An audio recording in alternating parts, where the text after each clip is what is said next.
Pues bienvenidos a este curso definitivo de preparación para el templo. Esta es la cuarta clase, si no me equivoco, o tercera, la cuarta, ¿no? Sí. Cuarta. Y bueno, tenemos a nuestro queridísimo profesor Juan Reta. Entonces, ahí se, por favor, bueno, ya lo silencié ya. Sí, ya saben, si tienen dudas, pueden ir preguntando, levantando la mano. La idea es que pueda ser dinámico, que podamos participar y ya saben, igual, si quieren o quieren tener acceso a este material para verlo en diferido, todo el material y todo, pueden suscribirse en Patreon o en YouTube, eh, y ahí igual, pues nos siguen apoyando. Así que, sin más, Juan Reta, tiempo. Bien, pues vamos a tratar dos aspectos que tienen que ver precisamente con nuestra preparación para el templo. Y la primera pregunta es precisamente, ¿qué es la expiación? Para ustedes, ¿qué es la expiación? ¿Qué entienden por expiación?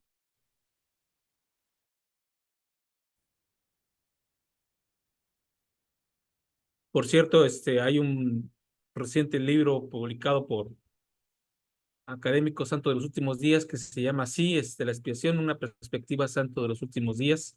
Está bastante bueno, salió hace algunos meses. Lisandro, ¿Me escuchan? sí, Lisandro, te escuchamos. Eh, y según la... Ay, Javier me está mostrando el regalo. Ah, no, es un libro que ya lo tiene. Ah. Según el... A ver, la expiación, obviamente es amplio el tirar un concepto, ¿no? Pero asociado con todo esto del sumo sacerdote y con todo lo que hemos estado viendo en el curso, la expiación es el proceso por el cual Cristo nos permite. Cristo desciende por debajo de todo para elevarnos por encima de todos y unirnos a Él, o sea, o unirnos al Padre por medio de Él, volvernos a todos uno. Eso sería la Ok, expiación. muy bien, sobre todo esa última parte de volvernos uno. ¿Alguien recuerda Exacto. cómo se dice expiación en inglés? Lo acaban de ver con Javier. Atonement. ¿Y qué significa literalmente? Pues es at, que es como en, one, como moment, como ser con uno, ser uno en un momento, más o menos así, ¿no? Podríamos decirlo. Ok, Sergio. Buenas noches, Juan. Para mí la expiación viene siendo como un acto de reconciliación entre Dios y el hombre, que lo efectuó a través de su Hijo Jesucristo, al enviarlo a la tierra y padecer un sufrimiento en la cruz para el perdón de nuestros pecados. Muy bien, pues todas las respuestas definitivamente estamos de acuerdo y son correctas. Y ahora quisiera que pudiéramos adentrarnos en las raíces hebreas de la palabra expiación y lo que ellos entendían precisamente para integrarlo en esta visión del templo. Entonces, la palabra expiación está descrita por esas tres letras KPR, que de ahí viene caporer y otras definiciones hebreas, y sirve para ilustrar un concepto. Hay otras palabras que se utilizan para sacrificio, expiación, etcétera, pero particularmente en la adoración del templo israelita, esta es la que se usa. Y de acuerdo con los casos ilustrativos del Levítico, expiar significa cubrir o recuperar, cubrir de nuevo, reparar un agujero, curar una enfermedad, reparar una grieta, reparar una cubierta rasgada o rota. Como sustantivo, lo que se traduce como expiación, reparación o purgación significa túnica hecha buena. Por el contrario, los ejemplos del libro indican que la impureza significa una túnica rasgada. La expiación no significa cubrir un pecado para ocultarlo de la vista de Dios, significa reparar una capa exterior, una túnica que se ha podrido o ha sido perforada. Y precisamente aquí ilustré con una túnica judía, precisamente esta idea de reparado, expiar. Entonces, Se trata, precisamente como usted ha mencionado, de reconciliar, de recuperar, de cubrir, pero surcir aquellas partes que han sido dañadas. Y en este paso, la expiación tiene un carácter trascendente en la medida que no solamente repara a la humanidad, sino repara toda la creación. Si tenemos esa idea y ese concepto de que el templo nos está representando ese regreso al jardín de Edén, es también esa reparación o esa recuperación del jardín de Edén. Entonces, con esas ideas de la expiación como en este proceso de hacer algo que se estaba echando a perder nuevo o reparado, es como nos presentamos nosotros ante la presencia de Dios. Entonces, hay que están asociados precisamente con la idea de expiación. Y uno de ellos es segunda de Nefi 1:15. ¿Quién nos puede leer lo que tengo? Pero he aquí, el Señor ha redimido a mi alma del infierno. He visto su gloria y estoy para siempre envuelto entre los brazos de su amor de Mormón. De su amor. ¿Qué significa estar envueltos en los brazos de su amor?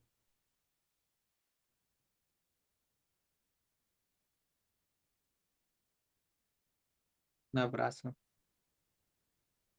Abrazo. Muy bien.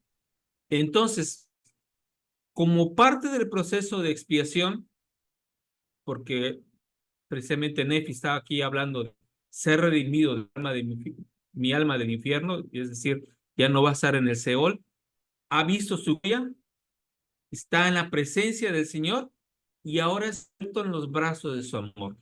Entonces, el proceso pleno de la expiación llega a su culmen precisamente cuando somos envueltos en los brazos del amor del Señor. Y eso es un abrazo. Entonces, no puedes entrar a la presencia o al reino celestial sin este abrazo que te identifica como alguien que es igual y que ha recibido toda la misericordia del Padre para poder ser envuelto en sus brazos. Entonces, esta imagen es una imagen poderosísima y precisamente en el templo esta imagen está presente en nuestro cruz, representando esta idea de estar envuelto. No nos recibe nada más como pásale, nos abre la puerta ya, sino nos recibe con este abrazo que nos unifica con él. Entonces, esta es la figura que tiene Nefi cuando está hablando del proceso de expiación. Entonces, vamos a leer algunos salmos que nos van a recordar precisamente acerca de ese abrazo. ¿Cómo está representado en las escrituras antiguas el abrazo? Está representado con estas alas de los querubines que se tocan y se juntan tanto en el velo como en el arca de la alianza y se envuelven. Estar en medio de los querubines, estar en medio de este abrazo es lo que te hace divino. Así como los querubines están protegiendo lo divino, cuando ahora abren y extienden sus alas y te están admitiendo en la presencia del Señor, recuerden que los querubines guardaban la entrada del jardín de Edén, pero ahora te están permitiendo ser parte integral del mismo, entonces las alas vienen a significar esta parte de ser admitido en su presencia. Entonces, ¿quién nos puede leer Salmos 17:8 y alguien más que vaya buscando los siguientes? Salmos 36:7, 57:1, 61:4, 63:7 y 91:4. Tengo el Vale. 8. Sí, adelante. Dice, guárdame como a la niña de tus ojos, escóndeme bajo la sombra de tus alas. Ok, entonces lo cubre en las sombras de sus alas. ¿Quién más tiene el 36:7?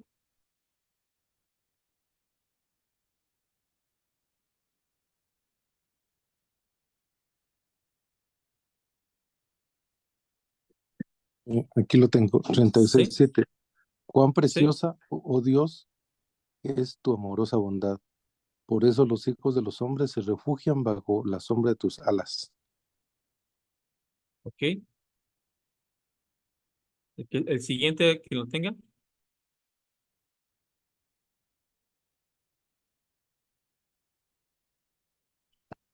Cincuenta y 57:1. Ten misericordia de mí, oh Dios, ten misericordia de mí, porque en ti ha confiado mi alma, y en la sombra de tus alas me refugiaré hasta que pasen las calamidades.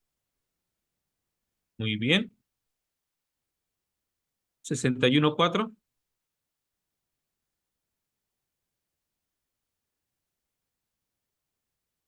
En lo que lo encuentran. Recuerden entonces, los querubines estaban dibujados en el velo del templo y sus alas se cruzaban. Quien atravesaba esto era envuelto en las alas de su misericordia. Sumo sacerdote atravesaba este velo y al atravesarlo, estas alas lo cubrían y entraba al lugar santísimo donde estaba el arca de la alianza o el trono del Señor, y estas alas se repetían cubriendo esta parte sagrada. Entonces, cuando se requería la mayor protección, la mayor seguridad, solamente se podía permanecer en esto, habiendo cruzado las alas, habiendo sido abrazado en estas alas y habiendo sido admitido en la presencia del Señor. Entonces, el abrazo no crean que es un símbolo de algún otro ritual, cosas así. Es un símbolo íntimamente ligado a estar en la presencia del Señor y ser protegido con los convenios que tú has hecho en el templo y que ese día te permiten a ti ser admitido en su presencia. Es un reconocimiento de que se espera que seas igual a Él. ¿Quién puede leernos el 91:4? Yo tengo, yo habitaré en tu tabernáculo para siempre, estaré seguro bajo la cubierta de tus alas, Selah. Ese es un salmo que nos invita precisamente al recordatorio de los convenios del templo y recordar precisamente que ese momento sagrado de recibir el abrazo para ser admitido en la presencia del Señor es una fuente constante de tus convenios en el templo. Por eso, tanto en el velo como en nuestras ropas sagradas del Carmen Santo Sacerdocio, tenemos esta reproducción que nos recuerda constantemente a Jesucristo, que es quien realmente nos envuelve en sus alas de su amor. Y fíjense lo que comenta Nibli en el mensaje de José Smith, el mensaje de papiro de José Smith, hace la siguiente observación. Dice, uno conserva su identidad después del abrazo ritual, pero ese abrazo era nada más que una Wessenbergsmelzung, una palabreja, ya saben cómo son las palabras alemanas, que significa una fusión de identidades, de mortal con inmortal, de padre con hijo. En otras palabras, el abrazo divino o abrazo ritual está estrechamente relacionado con el concepto de teosis, deificación o divinización. Y aquí tengo esta representación de esta palabra alemana que implica que dos equipos se fusionan, que dos entidades llegan a ser una, pero conservando a la vez su propia individualidad. Entonces, como cuando se une alguien a un abrazo para celebrar algo, están todos juntos. Esa es la idea que tiene esta palabra alemana y recuerda precisamente que cuando yo recibo el abrazo, está admitiendo que el Señor me permite este acercamiento, eh, apropiación y personalización de ser alguien que está ahí, alguien que está ahí identificado como parte de un grupo especial y por lo tanto puede ser admitido. O ustedes abrazan a cualquier persona. ¿A quiénes abraza uno generalmente? A su familia. Generalmente las personas que más quieres son a los que abrazas, pero más a tu esposa, a tus hijos, a tus padres, son los que abrazas con más cariño, con más sentimiento. Entonces tiene esta idea de que cuando el padre abraza a su hijo, lo reconoce como propio y le reconoce todo su potencial.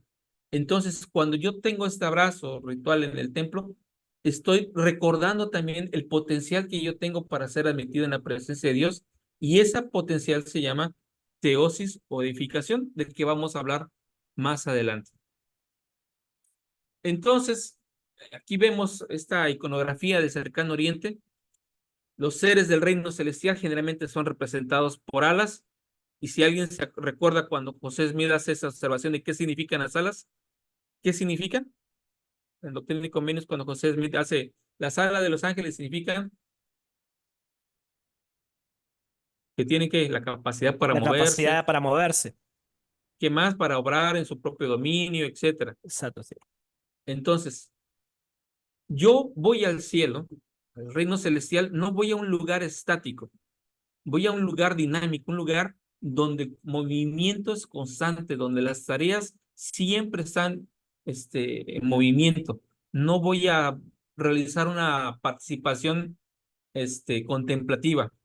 Entonces, a veces el cielo, algunos se los imaginaban en la antigüedad como angelitos cantando todo el día, o que te la vas a pasar descansando. Es un lugar de dinámico, y los ángeles representan esa capacidad de elevarse a las alturas, porque así como un águila así asciende, puede también descender, y esa águila que desciende pues da de comer a sus hijitos que están en su nido hasta que crezcan y puedan también aprender a volar. Esa misma idea que tienen en la antigüedad de los serafines, de los querubines, es la divinidad puede descender a ti para que tú te puedas elevar y adquirir también las alas. Y por eso en la iconografía hebrea, que aunque está este, a- influenciada por la egipcia, esa idea del disco solar con alas precisamente nos refleja la potencialidad que tiene cada uno de ascender precisamente al reino celestial, a ese reino del sol,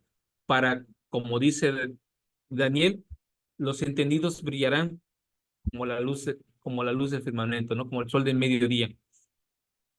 Entonces, por eso el Señor va a usar en estas iconografías de serafines, de querubines, alas. Y el proceso de deificación precisamente consiste en que tú adquieras las alas, es decir, que tú te despegues de lo terreno y puedas ascender a lo celestial, y habiendo ascendido a lo celestial, puedas bajar con estas nuevas capacidades y poder obrar a favor de tus hermanos y del ministerio que a ti se te ha dado. Entonces, esta iconografía va a estar presente en las escrituras, y aquí ponemos algunos ejemplos de las escrituras donde precisamente los querubines o los serafines son representados y tienen esta idea de recordarnos el potencial. Y tenemos precisamente en todos los salmos que aquí menciono, estar también bajo las alas. Me gustaría que pudiéramos leer segunda de Nefi 4:31-33. Las otras ya los hemos más o menos visto, pero quisiera que viéramos la de segunda de Nefi.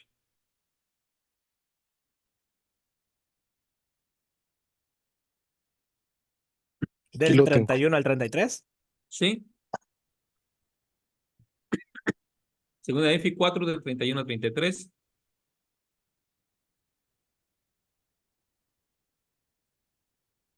Que lea Sergio, sí, no hay problema.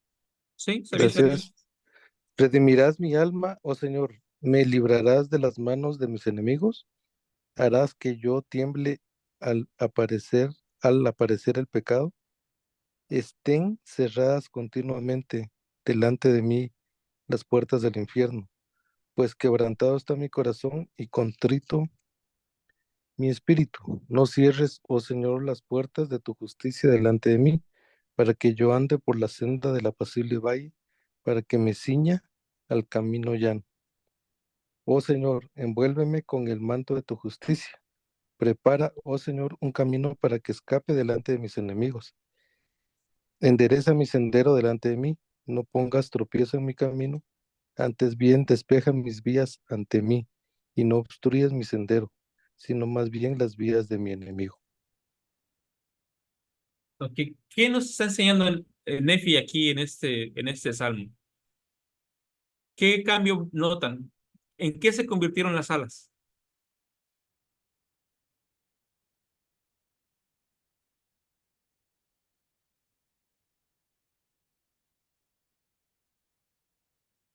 En un manto, en el manto de su justicia. El manto de su justicia. Entonces, este manto de la justicia, que si recuerdan la cita pasada que vimos con el testamento de Leví, esa representación del manto de la justicia es una representación de mis ropas del santo sacerdocio. Entonces, cuando yo utilizo mi manto, me estoy vistiendo con esta justicia y a la vez es una invitación a que este manto cubra y proteja a otros. Aquellas personas a las quienes amo las cubrimos con el manto del santo sacerdocio y Jesucristo me cubre con su manto del santo sacerdocio al momento de darme este abrazo, al momento de admitirme. Y Nefi está diciendo todas las cosas que él ha tenido que hacer. Y si volvemos a la imaginación del templo, a estos contextos del templo que hemos visto, él ha pasado del valle de la aflicción, él ha ido en este ascenso, finalmente está preparado para estar en la presencia del Señor y ser envuelto en su manto, tanto para tenerlo por sí mismo como para ser protegido por él mismo. Entonces, esta idea de el manto personifica también en mí que así como las alas cubrían el el lugar santísimo y cubrían el arca de la alianza, ahora, ¿a quién están cubriendo?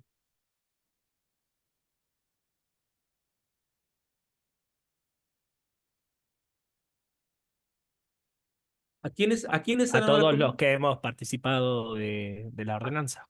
A todo participante que ha venido a Cristo y participado de esa ordenanza, ahora es cubierto. Y al ser cubierto, esa persona se vuelve santa.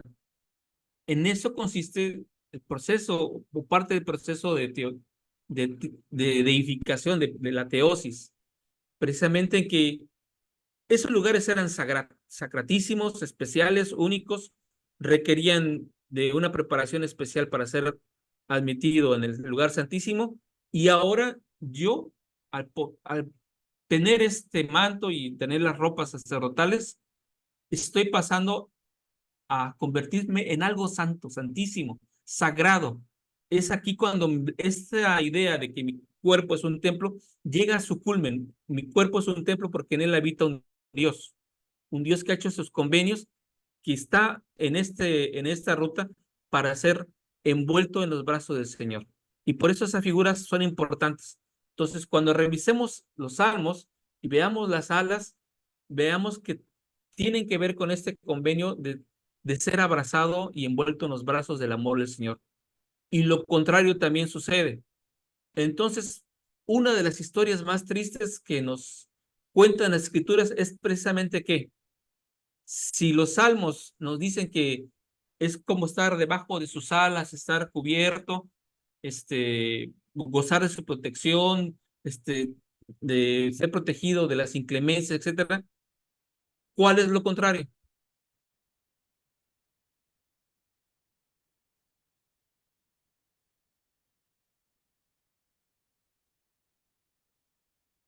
¿Sí, Lisandro?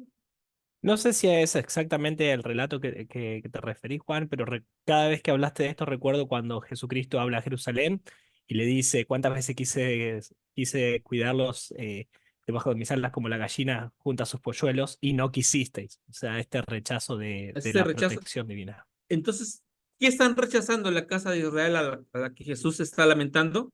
Convenios en el templo. Está rechazando todos los convenios del templo. Los templos que tienen ahí no sirven para nada porque no salva a nadie y están rechazando a quien les podría dar el abrazo y presentarlos ante la presencia del Señor, pero no quisieron. No quisieron recibir estos convenios. A diferencia de ellos, en el libro de Mormón va a estar presente constantemente esa idea de la invitación del Señor a recibir este abrazo ritual. Entonces, ese tema de ser admitido en la presencia del Señor a través del abrazo es uno de los temas más frecuentemente citados en el libro de Mormón. Y, por ejemplo, aquí tenemos la invitación de Jacob a recibir el abrazo divino. ¿Quién nos puede leer Jacob 6, 4, 5?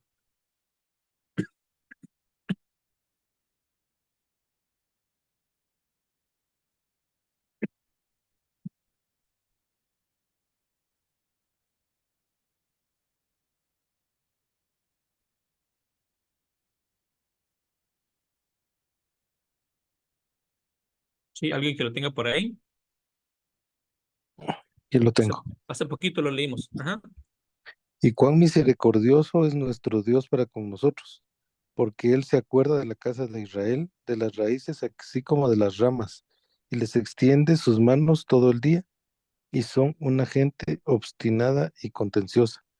Pero cuantos no endurezcan sus corazones serán salvos en el reino de Dios.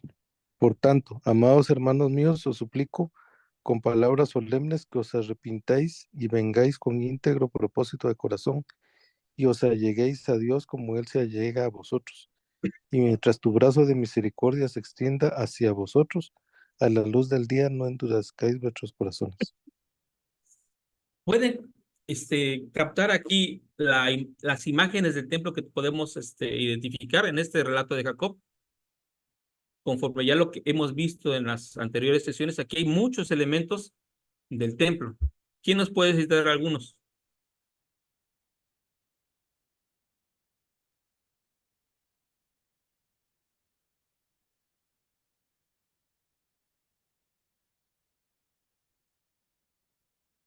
¿Sí?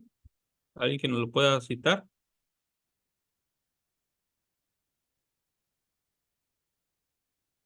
¿Citar qué, Juan? Perdón.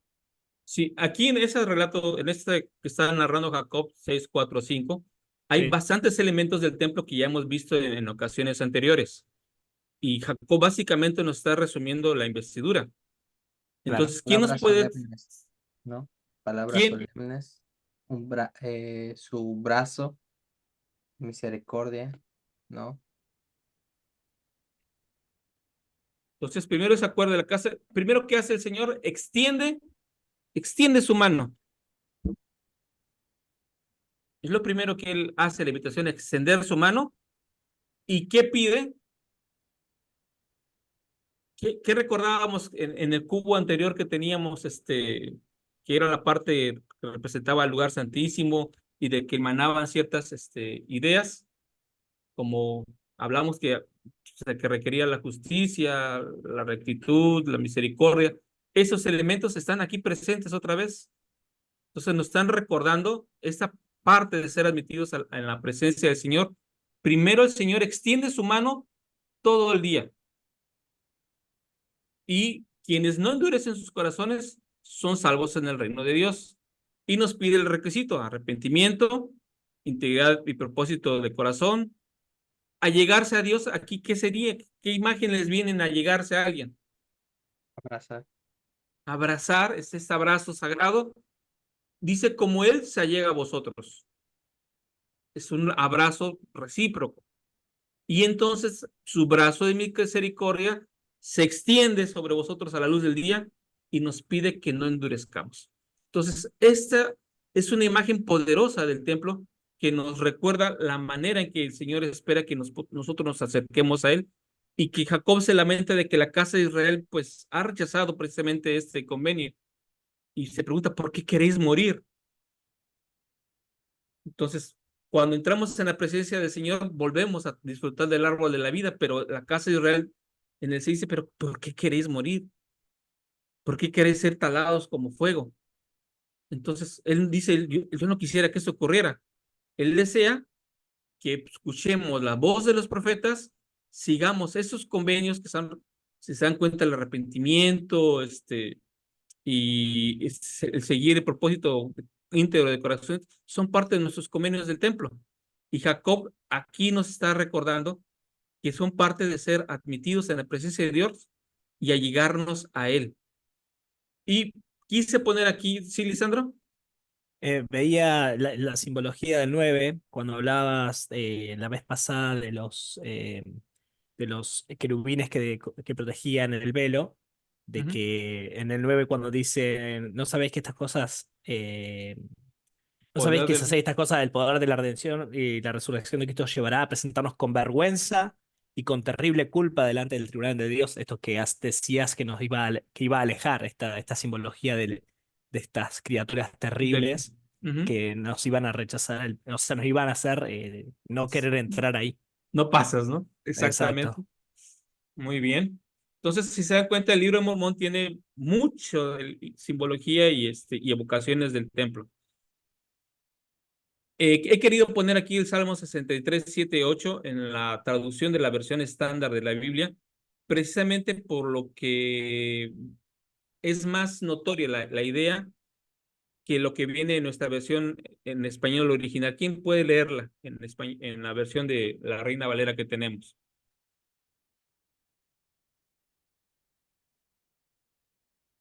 Salmo 63, 7, 8.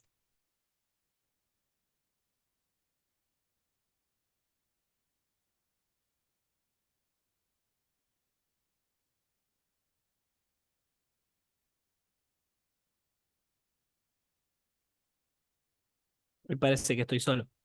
Sí, Lisandro. Ay, Sí, yo lo puedo leer, no tengo problema. Lee. Dice, porque has sido mi socorro y así en la sombra de tus alas me regocijaré. Está mi alma apegada a ti, tu diestra me sostiene. Que en esta tradición estándar y en otras versiones es tu diestra me agarra. Tiene esta simbología mucho más poderosa que solamente sostenernos, sino agarrarnos y pasar en las alas del gozo. Entonces, así como el templo originalmente tenía estos querubines representando estas alas y el velo nos es abierto para ser recibidos con un abrazo divino y por lo tanto recordarnos el potencial que cada uno de nosotros tiene al ser admitido de la presencia de Dios. Y es uno de los símbolos más poderosos que uno puede encontrar en el templo. Y esto también significa la idea de unirse para dar vida. ¿Alguien puede leernos Deuteronomio 4:4?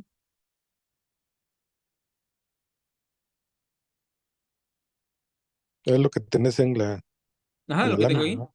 Ujú. Pero vosotros que os unisteis al Señor vuestro Dios, estáis vivos todos vosotros hoy. Okay. Entonces, todos aquellos que han hecho ese convenio, aquí las escrituras están refiriendo a aquellos que habían hecho convenios con el Señor y se habían unido al convenio y participado de este abrazo ritual, ellos tienen el don de la vida y están vivos o permanecieron vivos hasta ese momento porque habían sido constantes hasta ese momento y Dios les había permitido dar vida. Ahora, regresando a esa idea, podemos entender entonces cuando el esposo admite a su esposa a través del velo, ¿qué está representando?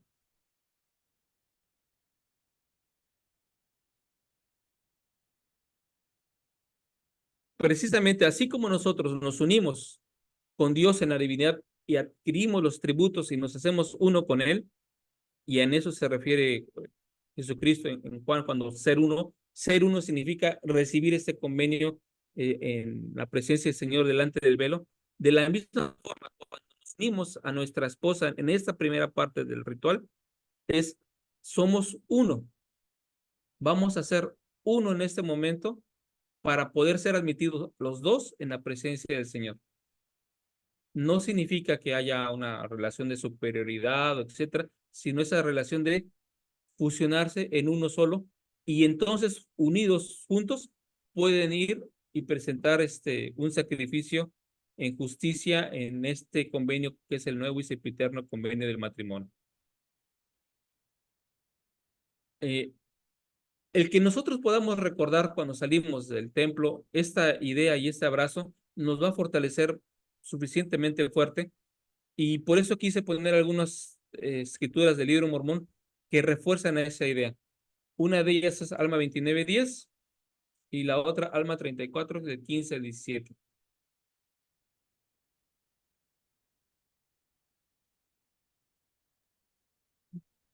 Alma Si alguien, 29:10. ¿sí? Y he aquí, cuando veo a muchos de mis hermanos verdaderamente arrepentidos y que vienen al Señor su Dios, mi alma se llena de gozo. Entonces recuerdo lo que el Señor ha hecho por mí. Sí, que ha oído mi oración. Sí, entonces recuerdo su misericordioso brazo que extendió hacia mí. ¿Sí? Y la otra, Yo Alma tengo 34. 15, 17, si Sí, querés. Lisandro.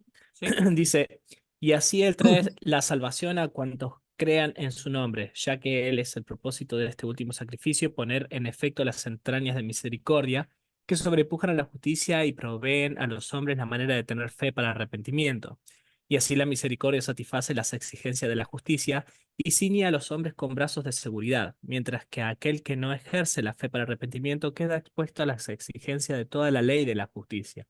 Por lo tanto, únicamente para aquel que tiene fe para arrepentimiento se realizará el gran y eterno plan de redención. Por tanto, hermanos míos, Dios os conceda empezar a ejercer vuestra fe para arrepentimiento, para que os empecéis a implorar su santo nombre a fin de que tenga misericordia de vosotros.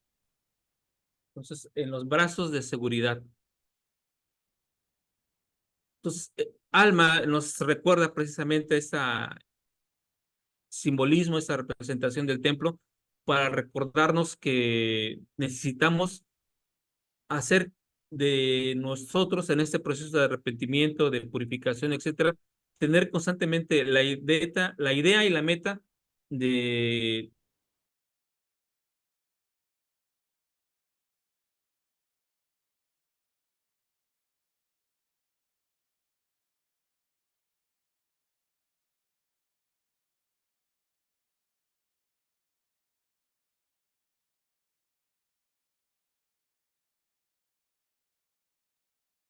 Vamos a ver si se descongela o perdió la conexión.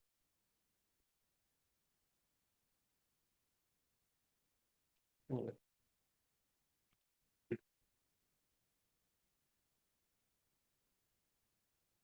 Creo que ya está aquí de nuevo.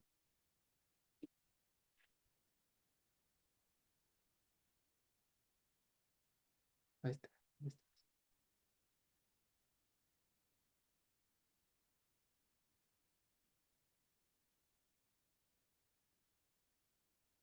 Ya vemos tu pantalla de nuevo, Juan. Entonces Jesús, mis queridos hermanos, nos invita a tener su abrazo protector y la vida eterna. Como dice Nefi, sus brazos de amor, seguridad y misericordia, como la barra de hierro del árbol de la vida, permanecen extendidos a aquel que se arrepiente. Y esta es la representación que nosotros tenemos cuando participamos de esta fase relevante y muy especial al ser admitidos en la presencia de Dios y poder tener una conversación con Él a través del velo.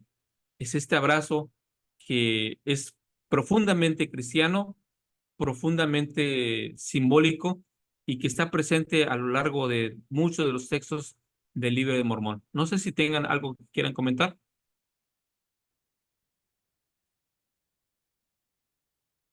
Sofía ha estado muy callada.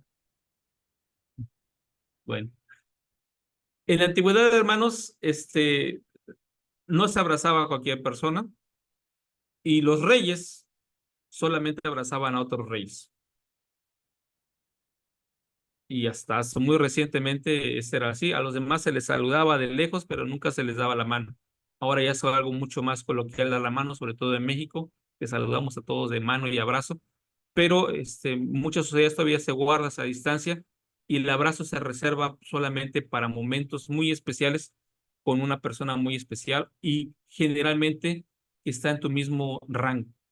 Entonces, cuando Jesús y el Padre nos ofrecen su abrazo, están diciéndonos, eres de esta misma naturaleza o espero que seas de esta misma naturaleza para poder ser admitido en mi presencia.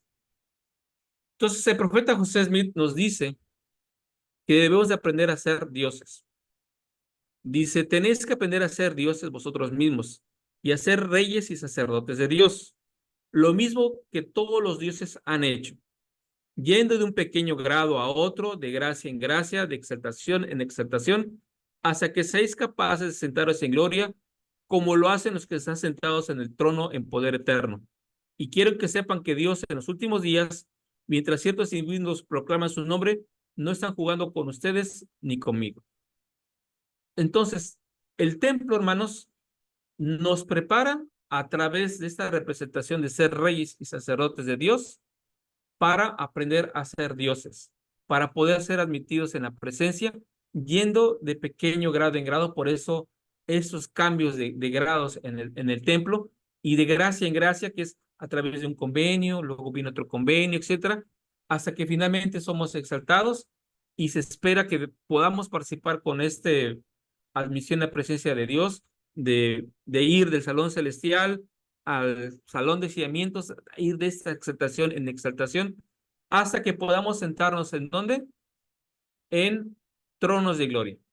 En la antigüedad, la representación más sublime de ser admitido en la presencia de Dios es sentarse en el concilio de los cielos, centrarse en el trono de la deidad, a veces a un lado de él o a veces formar parte de ese concilio donde, como dice el Salmo, Dios está en medio de los dioses, en medio de los dioses juzga.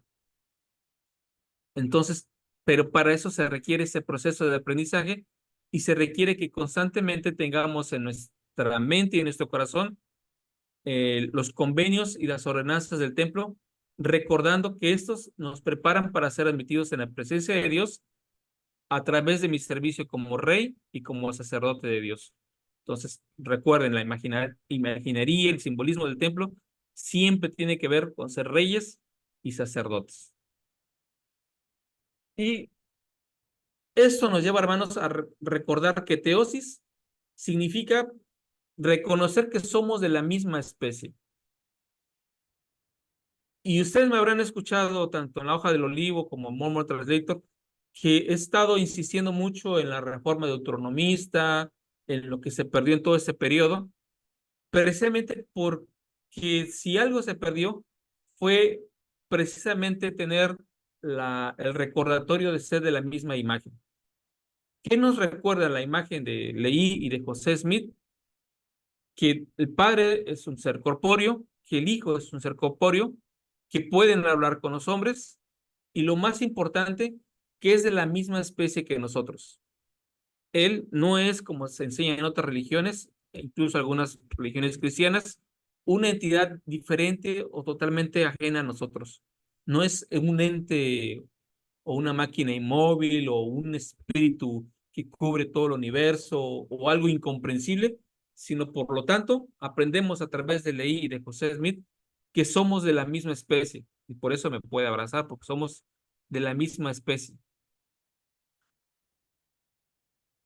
Entonces, cuando a José Smith se le revela y se le dice que lo que creen las otras iglesias es una abominación, el padre está refiriendo precisamente a esta idea de que no pueden comprender a Dios porque ya lo han quitado de la concepción de que es alguien de nuestra misma especie y se ha convertido en un ser que es ajeno e infinito. Entonces, el núcleo del credo abominable condenado es la falsa doctrina de que Dios es infinito y eterno, completa e irrevocablemente diferente de la humanidad. La idea de que existe fuera del espacio y el tiempo como ser puro, como la única entidad que existe fundamental y necesariamente, siendo todas las demás cosas creadas por él ex nihilo y existiendo solo de manera contingente, esas cosas, que es la creencia del calvinismo, entre otras religiones, es un falso credo y por eso los santos de los últimos días en esto no vamos a coincidir con aquellos que proceden de la corriente calvinista y con aquellos que en alguna parte solamente ven a Dios como un ser que es un espíritu incorpóreo, infinito y racionalizado como explicaciones, pero que no es un ser humano. ¿Sí, Sofía? Hola, ¿me escuchan? Sí. Yo tengo una pregunta. Cuando en la iglesia se refieren a que la Biblia se le quitaron partes preciosas y muchas partes importantes de doctrina, ¿puede ser que también se están refiriendo a esto que vos explicabas de esta reforma o en realidad se refieren a algo a posterior? Dime que no has visto nuestra serie La Apostasía sin decirme que no has visto nuestra serie La Apostasía. No, Es que es muy larga, son Javier. son tantas que no llego con todas.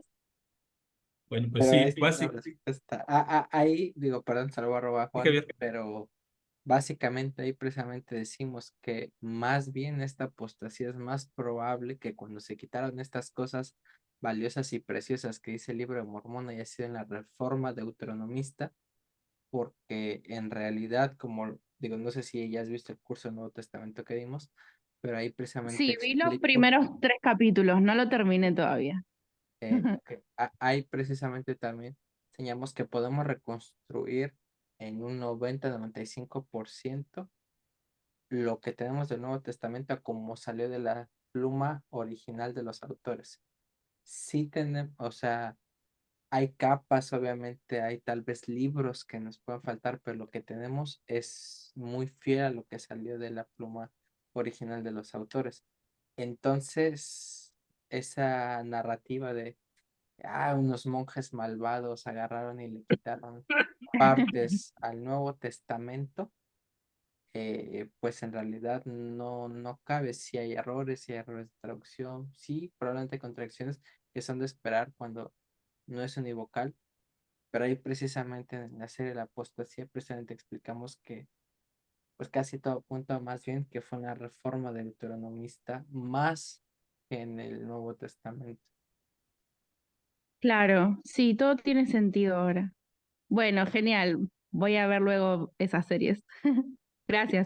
Gracias. Y bueno, Sofi, precisamente en esta parte que vamos a abordar de la teosis, la idea es ver cómo lo que enseña el libro de Mormón, lo que enseña Leí, Jacob, Nefi, Alma y los demás profetas, es totalmente opuesto a lo que presenta la reforma deuteronomista y nos prepara para regresar a la concepción original de quién es el Padre, quién es el Hijo, quién es la Madre, qué lugar ocupamos nosotros, qué hace el Espíritu Santo por nosotros. Entonces, si tú visualizas el libro Mormón como una respuesta a Josías y sus reformas, vas a tener una comprensión incluso más importante de la Biblia y particularmente de este aspecto de la teosis. Entonces, la teosis tiene la idea del telos, es decir, el destino, el fin, propio de los seres humanos contingentes, que morimos, es lograr por medio de los ministerios de Cristo y del Espíritu Santo la unión mística con Dios. Y en la teosis va a haber dos corrientes, generalmente, de manera somera podemos decir que hay una teosis en la iglesia cristiana oriental, en la ortodoxa, en toda esa parte de que heredaron del cisma de Oriente, es más presente la predicación de la teosis que en nuestras versiones occidentales, donde esta concepción se perdió gracias a los amiguitos de Javier. Sí, Pero se conservaron de qué lado. Ajá. dilo, por San Agustín. Por San Agustín. Gracias a San Agustín, esa visión de teosis, pero la visión de teosis, es decir, llegar a ser divino, llegar a tener el carácter de divinidad en nosotros, en la cristianismo oriental, va a ser una teosis limitada. Entonces, hay una teosis blanda y una teosis dura. La blanda es la del cristianismo oriental. Entonces, ahí dice, bueno, el cristiano se eleva, se une con Dios, participa de sus atributos contingentes, se hacen trascendentes por toda esta presencia de Dios. Y la teosis dura, que va a ser la que seguimos nosotros, denota la transformación literal y completa de los seres humanos en la restauración, por medio de la expresión misericordiosa de Cristo, de la cual depende eternamente la transformación, en seres que son en todos los aspectos materiales exactamente iguales a su divino Padre, Madre y hermano Salvador. Entonces, la teosis dura, la teosis que enseña el libro de Mormón y que enseña nuestra religión, es que podemos ser exactamente iguales a nuestro Padre. No solamente es una unión mística, no solamente es la admisión en el concilio celestial y ponernos a cantar canciones, sino trascender de tal manera que nosotros podamos llegar a esta imagen y semejanza de Dios.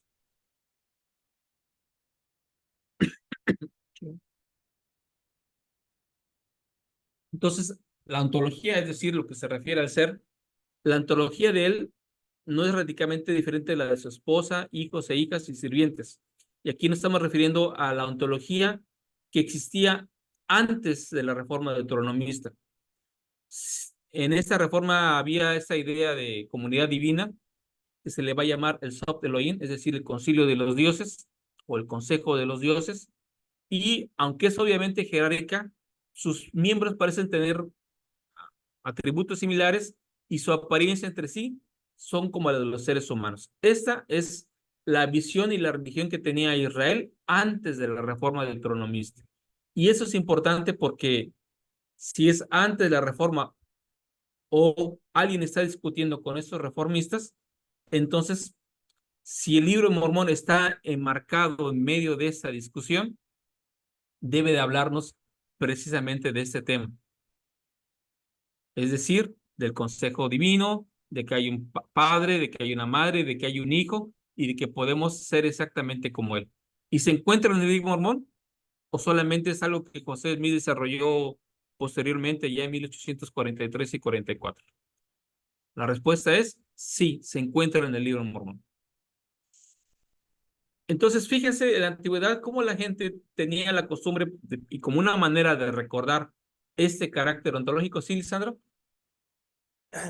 Perdón, quizás estoy errado, pero la visión de ley del árbol de la vida, como esta representación desde lo femenino expulsado al desierto, no es esta lucha, ¿cómo decirlo? Esta postura que tenían los que no estaban a favor de la reforma deuteronómica, y toda esta visión viene como para sostener, como una revelación para que dar a Ley la confianza de que lo que estaba haciendo y diciendo su postura era correcta, o estoy errado. Así es. Lo que vamos a ver en los primeros textos de la visión de Leí es una discusión en contra de las reformas de Josías. Ahorita vamos a ver en las siguientes diapositivas precisamente lo que tú estás comentando. Perdón, Aquí, perdón. aquí, pero sube bien que te adelantes. Aquí quise poner los ejemplos de cómo la gente recordaba ese vínculo divino con la deidad a través de los nombres que les ponía a sus hijos, y ya sea que les recordaron esta unión con el padre, con el hijo, con la madre, era algo muy recurrente. Entonces, está el nombre de Abiel, que traducido es como él es mi padre. O sea, él, el padre, él como la deidad. O en el nombre de Ahías, que se traduce como Yahvé es mi hermano. En la Madre Celestial podemos algunas representaciones de Shaddai, o en algunos nombres como la tribu de Aser, que está asociada con esta idea de la Madre Divina Asera. Entonces la gente ponía nombres a sus hijos para recordarles que eran como el Padre, o sea, mi hijo es como el Padre Celestial, o Es mi hijo Miguel, ¿no? Semejante a Dios, ¿no? semejante a Dios, o en este caso de Abiel, que es como mi Padre. Recordad, mi hijo es como mi Padre Celestial, o Yahvé es como mi hermano, o Aser es como Asera, recibe la bendición, etcétera. Entonces la gente tenía estas reformas, la idea de recordar a través de los nombres el parentesco que tenía con Dios, ya fuera que es mi padre, o es como mi hermano, o es como mi madre. Entonces era constantemente los nombres que tenía la gente para recordar que lo que era el humano era también lo celeste. Entonces, nosotros como santos de los últimos días, de la misma manera desarrollamos una teología del parentesco. Dios no es un ente por allá trascendente y lejano. La idea de padre es algo literal. La idea de madre también lo es. Y por eso le llamamos que nuestra teología es una teología de teosis dura.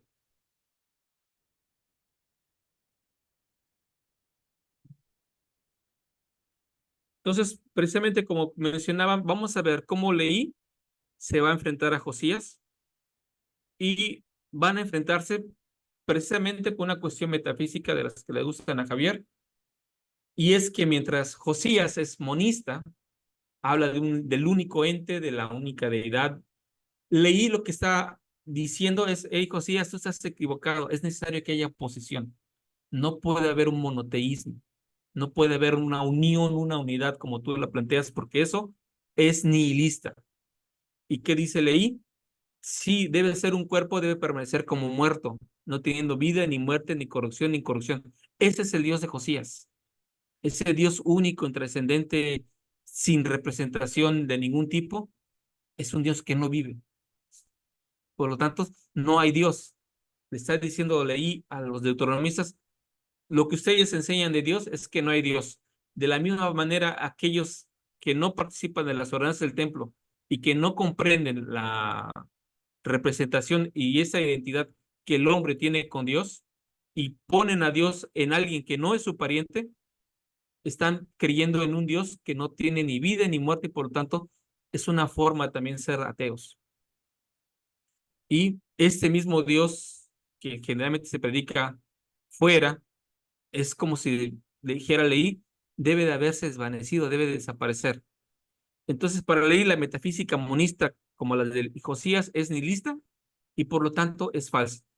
Y por lo tanto, nosotros también podemos decir esas ideas del Dios, el trino y uno, intrascendente, sin partes, ni pasiones, ni nada, es fundamentalmente también nihilista y fundamentalmente también falsa. Y esa es una de las primeras críticas que va a hacer Leí.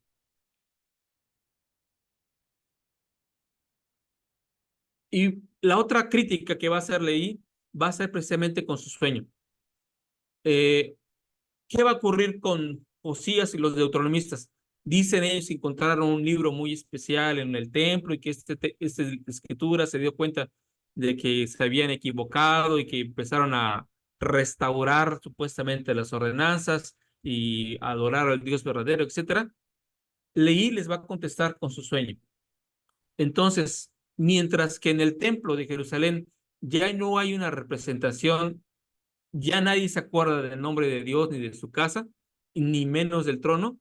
Leí lo que ve en su primera visión es a Dios sentado en su trono, como alguien personal, y mientras el sumo sacerdote Isías es un sumo sacerdote humano que le envía al rey un libro, ¿quién le da el libro a Leí? ¿Alguien desciende y le da un libro a Leí? ¿Sí, Lisandro? Sí, si no me equivoco fue Jesucristo, este que Ajá. descendió, el uno. Desciende un sumo sacerdote celestial para darle un libro. Entonces se contrapone con el libro de un sumo sacerdote humano que se lo dio a un rey para dárselo a Leí, que es un nuevo sumo sacerdote para ministrar una dispensación que va a estar presente con los nefitas más adelante. Entonces, mientras este es un texto escrito por manos humanas, este texto ha descendido de los cielos. Entonces, esta religión que va a surgir de la reforma deuteronomista va a ser rabínica, sofística, centrada en el texto, y es mucho el cristianismo le va a heredar después, y con la pena que los judíos van a rechazar a Jesús, van a rechazar a su Dios, y van a rechazar precisamente a las enseñanzas. ¿A quiénes van a rechazar? Una de las reformas que introdujo también Josías es quitar toda esa representación del firmamento, de las estrellas y cosas así, y lo que va a ver Leí es precisamente a personajes que descienden como estrellas y como el sol, eso que había quitado Josías del templo, y van a venir y hacer morada o presencia con Leí. ¿Y dónde recibe Leí su teofanía? La recibe en el desierto, contrario al templo. ¿Quién más inicia esa idea de encontrarse con la divinidad en el desierto? Tenemos esta imagen de Jesús. Leí, de Jesús, de Moisés, etcétera, que reciben estas teofanías en el desierto y se contraponen precisamente con el templo. Leí lo recibe en el desierto porque el templo de Jerusalén es un templo falso ya para ese entonces.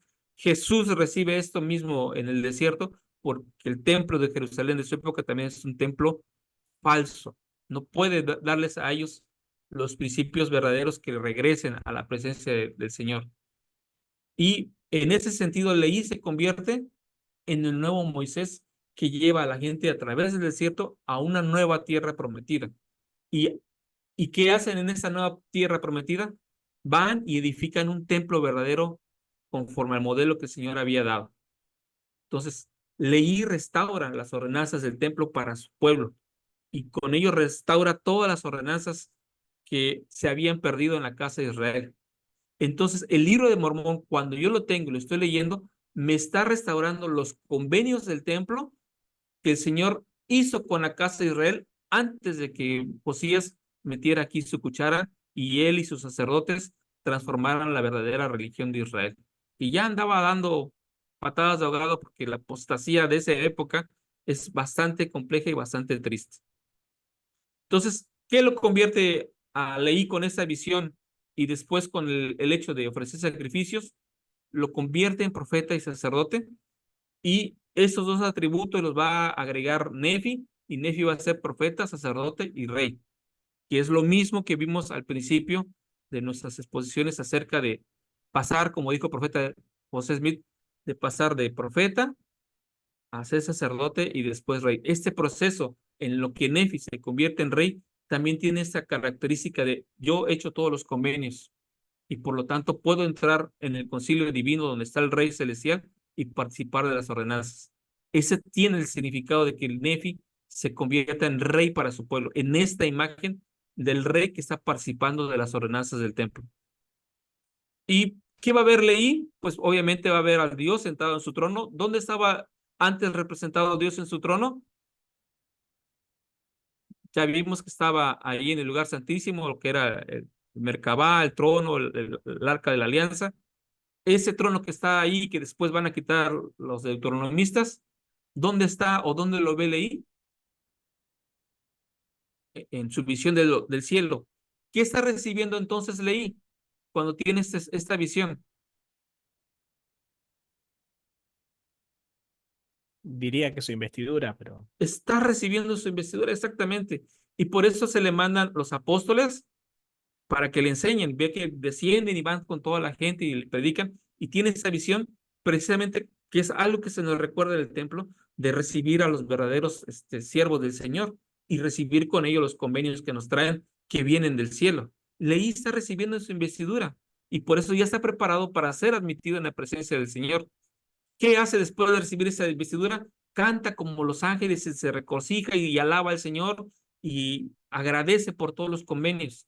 Él ya está contento porque él ya ha recibido esa investidura para sí, cosa que no podía recibir en el templo de Jerusalén porque ese sacerdocio que permitía admitirlos a la presencia de Dios se ha perdido. Se han conformado con un sacerdocio sacrificial, se han conformado con que la presencia del Señor ya no esté en ese templo y por lo tanto el templo, así como dice Apocalipsis, huye al desierto, la iglesia huye al desierto, el templo huye al desierto, la señora huye al desierto, todas estas imaginaciones es en el desierto se restauran de nuevo las cosas sempiternas. José Smith, de la misma manera, no lo va a encontrar en las iglesias rodeadas de su comunidad. Él tiene que ir al páramo, ir, en este caso al bosque, un lugar aparte, para poder empezar a recibir esas instrucciones. Y después, al igual que leí, se le va a mandar, como con Nefi, a construir un templo y a ofrecer sacrificios e irse preparando hasta que él pueda recibir todas las ordenanzas en la casa del Señor. Pero tienen que dejar a lo establecido, a esas religiones que estaban ahí y que aparentemente acercaban a Dios, pero que nunca van a llevarte al abrazo con el Señor porque no tienen la capacidad de hacerlo. Entonces, John Wells dice, funcionalmente, si no constitucionalmente, cuando Leí participa de eso, se une ahí a ellos como uno de sus miembros, se une al concilio divino. Entonces, cuando Leí participa de eso, se une al concilio divino. Cuando yo tomo mi investidura y participo con todos los demás, y por eso estamos muchos en la sesión de investidura, estamos también en este concilio divino, participando y preparándonos para entrar al concilio divino en la presencia del Señor. Entonces, también Nefi marca su pertenencia al Sot, al concilio divino, asociándolo con símbolos de la antigüedad, el sol, las estrellas, los mismos símbolos que ya habíamos comentado, Josías sacó del templo. Entonces, Josías, cuando hace estas reformas y hace esos cambios, quita todo el simbolismo del templo que pudieran los israelitas haber identificado como parte de sus convenios y los desecha.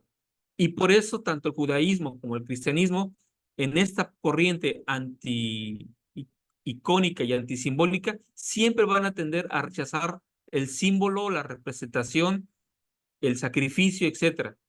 Entonces, cuando vean ustedes las críticas que ocurren, contra el templo y contra los santos de los últimos días se van a centrar en esto. No, es que usan muchos simbolismos, quién sabe dónde los habrán sacado, a lo mejor son del diablo, son de los masones, son de, vete tú a saber de qué, hacen cosas raras en sus templos y aparte piden muchos sacrificios y piden muchas cosas y muchos requisitos para poder entrar ahí. Eso viene de Josías, pero también viene de toda esta tradición que se heredó de los judíos a los gentiles y los gentiles sobre todo al modo protestante. Entonces, esta primera visión que tiene Leí, esta investidura, es una visión del templo. Y descienden precisamente personajes del templo, entre ellos los apóstoles, Pedro, Santiago y Juan debían venir entre ellos. ¿Y qué hace esto? Difuminar los límites entre el cielo y la tierra. ¿Sí, Lisandro?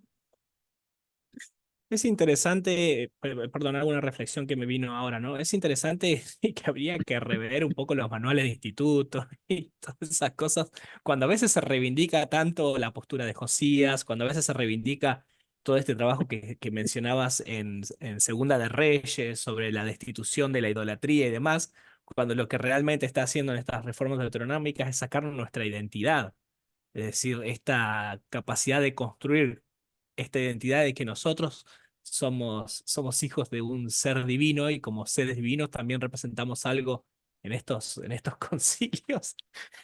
Sí, claro. Hay que mandar una carta a la iglesia. Bueno, ya te habrán escuchado. Sí. De hecho, estas ideas que estoy aquí tomando son de Val Larsen, de Neil Wright, de Nibley, de Welsh y de otros autores santos de los últimos días que he querido aquí poner algunas ideas y que han sido comentadas por muchos de esos autores y que son pues, obviamente trabajos más recientes, incluso los trabajos de Matthew L. Bowen o de Matthew Brown también, que tienen y recuperan todo eso que ahora llamamos reforma deuteronomista y la recuperación de lo que se llama la teología del templo, pues es una recuperación reciente, estoy hablándote de los años 2005, 2006 para acá.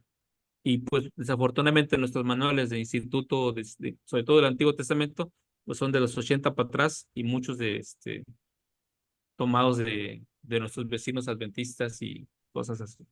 Sí, Pero bueno, como la parte de la introducción de la creación, esa sí, es terrible. Ya sí, es bastante odio a terrible. Josías, así que ya está.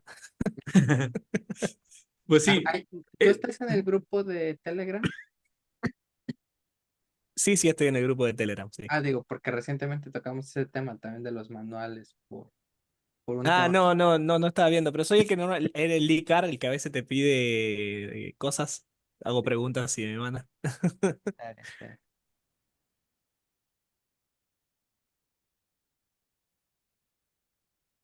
bueno, entonces, ¿qué significa el descenso de los 12? Significa precisamente que los seres divinos pasan por la mortalidad, porque vienen, son representados por esta imagen de estrellas, pero finalmente en algún punto del mediado de los tiempos, pues toman la mortalidad, pero eso no les impide ser parte del concilio divino en ese momento, y me recuerda a mí que yo también soy parte de ese concilio, que así como los 12 descienden, yo también he descendido y Dios tiene un plan para mí, para que yo pueda servir en esa tierra y volver a regresar a su presencia. Entonces, no solamente se trata de desarrollar la salvación de nosotros mismos, sino involucrarnos en la salvación de todas las almas. Y por eso la obra del templo generalmente es una obra vicaria, tanto lo que participamos ahí en las posteriores veces que vamos a la primera vez, como de lo que se espera que hagamos afuera. Entonces se trata de que tú participes salvando del otro lado del velo, pero también que lleves a otros a participar de estas mismas ordenanzas. Así como los 12 han descendido y estuvieron entre nosotros y enseñaron, y así como tú has ido al templo, se espera, ve constantemente a participar de esta acción vicaria e invita a los que no han ido a participar de estos mismos convenios. No pueden quedarse nadie sin su abrazo. Entonces, tú sabes que un hermano está siendo afligido, tiene una situación muy complicada, es el momento de ayudarlo a que vaya al templo. Y cuando empiece a participar del templo y sea recibido en los brazos de su amor y aprende ese concepto básico del libro mormón, entonces esa persona va a estar preparada para poder ayudar a otros. Entonces, se nos asigna un papel de redentores. Por eso volvemos a ser reyes y sacerdotes. El rey y sacerdote junta o une este concepto de redención. Y así como Jesucristo es el redentor de cada uno de nosotros, cada uno de nosotros nos hacemos partícipes de la redención al extender esas bendiciones del templo a otros. Y aquí viene exactamente lo que siempre se nos recuerda de ser salvadores en el monte de Sión. Pero ahora quieren se de salvadores, es decir, reyes y sacerdotes ayudando en el proceso de redención en el templo.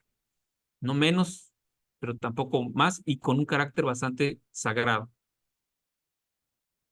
Entonces, el hijo viste de blanco, desciende, y Leí va a pasar su investidura en esta parte segunda del sueño. ¿Cómo lo ve?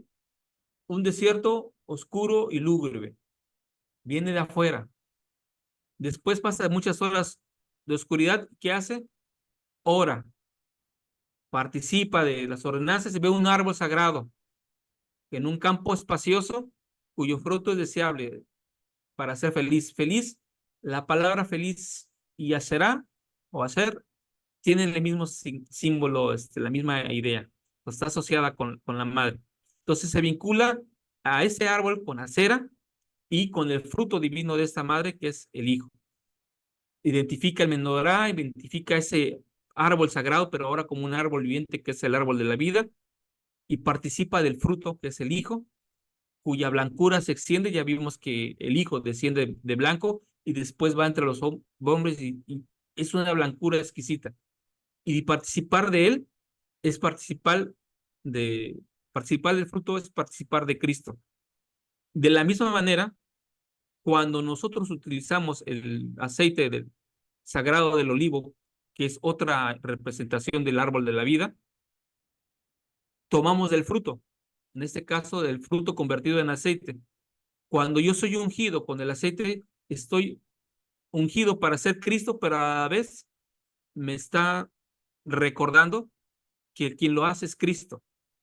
Entonces, este aceite sagrado, que es el fruto del árbol, es Cristo, que está depositado ahora en mí y recordándome que yo me asimilo a él y participo también del árbol de la vida. Lisandro. ¿Es con este mismo objetivo que se intenta simbolizar a Cera también con María? Sí, porque tiene esa misma idea de que Dime que no has Porque visto es el bendito. episodio del mundo de Ley sin decirme que no has visto el episodio del mundo de Ley. Ese Tiene sí lo muchos episodios. vi. Voy de a poco, Yo lo Javier, voy de a vi. poco. El de Pero Leí yo Sofía lo no vio el de la vi. apostasía y yo sí. Ah, bueno. No, pero el de Leí lo vi, me encantó. Porque de hecho es lo que dice, bendito es el fruto de tu vientre, o sea, y la descripción del árbol es exactamente la misma descripción que recibe María. De hecho, así si es. tú lo Algo bello. notas, o sea, le dice, ¿comprendes la condescendencia de Dios? Exacto. Y le dice, pues sé que Dios ama a sus hijos. Y luego aparece la Virgen, ¿no? ¿Y qué hace? ¿Cómo es que él relaciona? O sea, nunca le explica y hace esa alusión. Ve el episodio, digo, la serie, esta es más cortita, pero ahí tenemos precisamente, donde hablamos de Nefi y su acera y por Te qué prometo que la veo, te prometo que la él, veo. él tenía esta relación, pero sí, dista con el clavo, ¿no? O sea, por eso él la relaciona con María y por eso sabe que el fruto, ¿no? Es Cristo, ¿no? El amor de Dios y todo. Es bien interesante. Y así como la madre virginal o esa representación de la madre virgen celestial da luz a un hijo en el cielo, que es Jesucristo, de la misma manera la madre terrenal, la representación de esta madre celestial, da luz al hijo de Dios. Es este juego. Hay alguien lo dio a luz en los cielos y alguien lo da a luz en la tierra, y ambas son más dulces y deseables porque son la madre y pues de la madre siempre proceden muy buenas cosas, ¿no? Entonces, Leí con esto participa del fruto y hace lo que todos nosotros debemos de hacer, es mirar alrededor a ver en quién mi barrio no está y que venga a participar. Y los que empiezan a participar, los acercamos al fruto, que es acercarlos a todo ese proceso de los convenios del templo. Entonces, el sueño de Leí vuelve a ser una crítica a Josías, porque en realidad si vemos toda la topografía, todo el simbolismo que está ahí, lo que está representando es a Jerusalén. Y en las escrituras más adelante, cuando veamos Babilonia, se va a referir a esa Jerusalén falsa, no a la Babilonia que está allá más al norte, sino aquellos que vinieron de Babilonia y establecieron estos nuevos templos y estas nuevas escrituras que reformaron, son Babilonia que han venido a Jerusalén, pero en realidad son una religión falsa. Y entonces, cuando Leí está viendo su sueño, esta visión, está viendo a la Jerusalén que él más o menos conoce. Entonces se encuentra en el único lugar donde el hijo y la madre podrían ser adorados apropiadamente, porque tenían su representación originalmente en el templo, pero ahora ya no estaban ahí, pero ahora los ubica en un monte que es como el Monte de los Olivos, porque el Monte de los Olivos, si lo recuerdan, es un jardín también que tiene árboles muy especiales y reservados cerca del lugar donde está el templo. Y en este Monte de los Olivos, ¿qué se va a ocurrir más adelante? Pues va a ubicarse Getsemaní y se va a efectuar la redención. En un jardín de olivos, en un lugar donde está un árbol sagrado, Jesús efectúa la expiación. Y la efectúa en un lugar que está enfrente y en contraposición al templo. Cuando Leí está participando del árbol de la vida y su fruto, está haciéndolo en contraposición al templo. ¿Dónde se encontraba el templo de Jerusalén en ese entonces? Ya recuerden que estaba en el monte de Sión, estaba en un monte más arriba. Entonces, cuando Leí está viendo este grande y espacioso edificio que se ve más arriba, que se siente encumbrado, es esa representación del templo, que ahora es un templo que es falso. Y pues él está recordando a la cera que había estado en el templo y que Josías había cortado. Y ese templo ahora es el grande y espacioso edificio. Están ahí la gente vistiendo ropas lujosas. ¿Quiénes vestían ropas lujosas y prepotentes en esa época de Jerusalén? Pues el rey, que era un prepotente, y los sacerdotes y aquellas personas que se oponían a las enseñanzas de Leí. Eran los altos sacerdotes que se burlaban de la religión antigua, que es la religión que persevera Leí, que acerca a las personas al Padre y al Hijo especial. Estas son las gentes representadas con ropas lujosas que se burlan. ¿Y por qué Lamán y Lemuel sí los van a aceptar? Porque para esta gente, si ubicamos a Lamán y Lemuel, Josías va a ser su ídolo.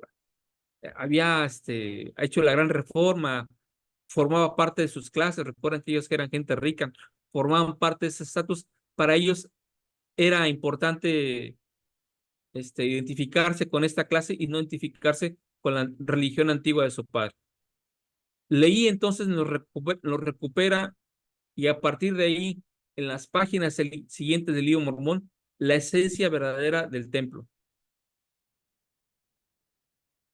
Entonces, los Jerusalén de Josías va a ser este pueblo de dura cerviz, que han buscado a un Dios que ahora es un Dios solitario, sin esposa, sin nada, sin cuerpo ni nada, y se van a convertir en ciegos. Y lo más preocupante es que van a dejar de participar de la familia divina. Ya no tienen ese contacto ni esa participación con el concilio celestial. Y pues un soberano solitario, fuera del espacio y del tiempo, que es puro ser, que es sumamente trascendente y que no puede más que ser invisible, es el Dios que ofrece Josías, es el Dios que va a ofrecer posteriormente el judaísmo y su religión, y es el Dios que nos van a ofrecer algunas perspectivas cristianas. Entonces, cuando los santos de los últimos días recobramos la visión del templo y la teología del templo, estamos precisamente restaurando con ello la religión de Leí y por lo tanto tenemos derecho, a través de nuestro arrepentimiento, a volver a la presencia de Dios y seguir toda esta ruta, descrita por ley hasta que lleguemos a su abrazo. Y esa es la invitación que les hacemos a ustedes en esta sesión, a que busquen y renueven y recuerden este abrazo divino ante la presencia, y que el templo y las ordenanzas de las que hoy disfrutamos son la restauración del sueño de Leí y son la restauración del primer templo que él llegó a conocer y donde el Señor hacía acto de presencia antes de que los judíos fueran desterrados. Y así como nosotros no queremos ser desterrados de la presencia de Dios o ser exiliados como los judíos, es necesario que participemos activamente de nuestra participación del templo, tanto allí como fuera. Y esto nos hace que nuestro compromiso por ministrar debe ser un compromiso suficientemente real, porque todos queremos ser abrazados y todos merecen un abrazo de parte de su Padre Celestial. Entonces, no privemos a otras personas de ese abrazo. Al contrario, hagámoslos partícipe, haciéndolos partícipe de eso. Y en algún momento también se requerirá que nosotros demos ese abrazo de fraternidad, de conciliación, de redención a aquellas personas que necesitan ser administradas. Entonces, cuando tú vas y abrazas a tu hermano y lo regresas a la iglesia, lo preparas con tu abrazo para que en el futuro sea abrazado por Jesucristo y nuestro Padre Celestial y pueda participar de la plenitud de los convenios del templo. Y pues esta es la presentación que tenía para ustedes el día de hoy.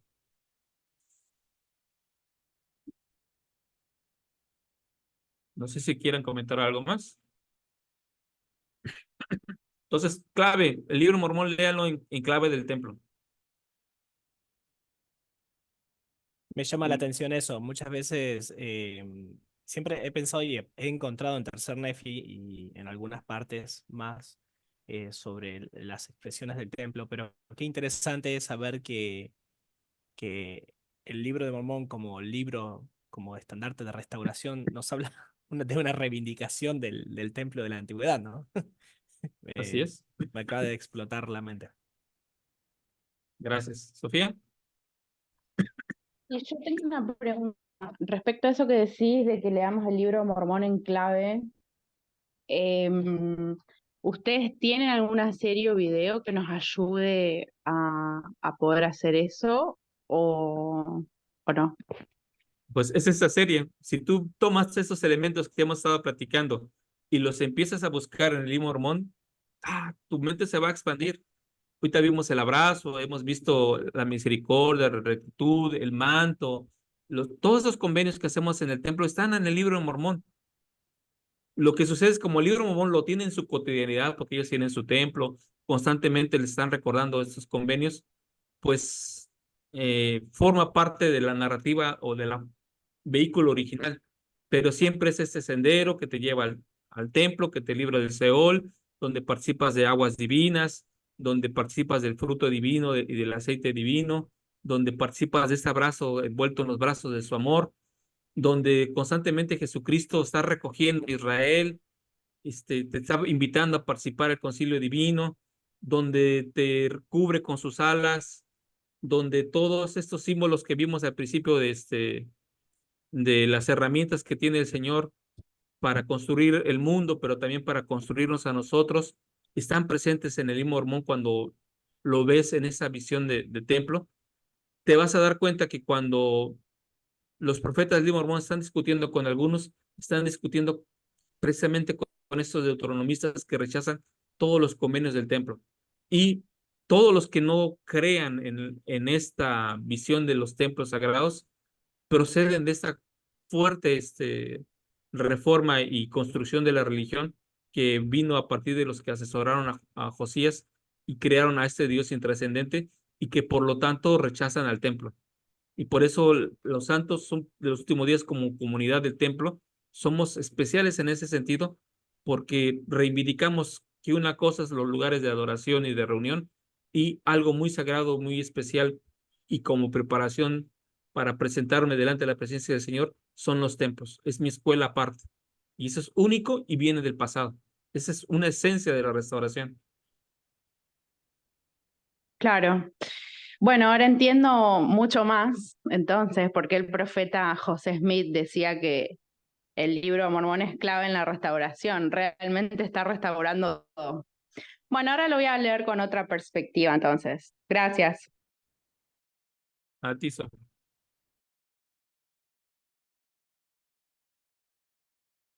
Enrique, Sergio, Marco, no hablaron. ¿Quieren decir algo antes de terminar?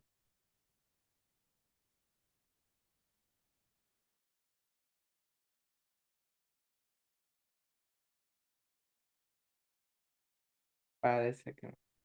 Bueno, si no hay más comentarios, nos veremos mañana igual a las 9 horas de México, en la última sesión que tendremos de este curso de preparación para el templo.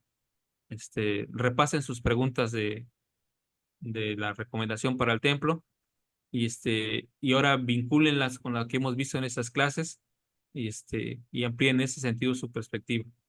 Les agradezco su paciencia y estar con nosotros en la sesión de hoy. Gracias. Gracias, hasta mañana. Mañana. Gracias, Juan. Gracias, Javier.